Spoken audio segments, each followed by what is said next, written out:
statement. I shall now make a statement in my capacity as the representative of Pakistan. I thank ASG Miroslav Yencha and ASG Msuya for their briefings.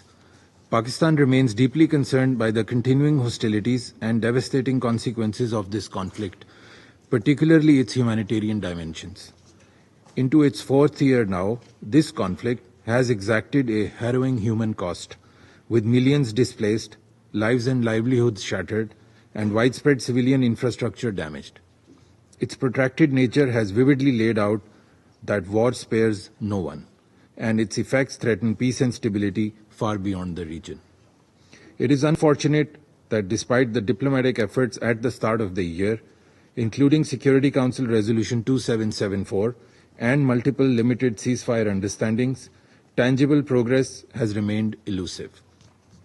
While prisoner exchanges and talks in Istanbul offer glimmer of hope, the ongoing violence, death, and destruction from relentless attacks has continued to cast a shadow over the nascent and fledgling peace efforts.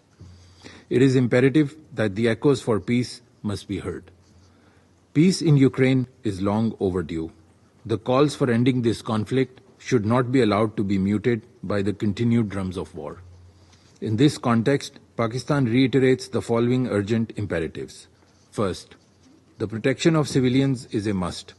The international humanitarian law is clear, and it is vital that it must be upheld unconditionally. Targeting of civilians and civilian infrastructure under any pretext cannot be justified.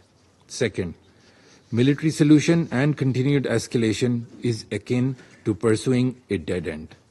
Continued attacks and the recent surge in these attacks has only deepened the suffering of people affected by this conflict.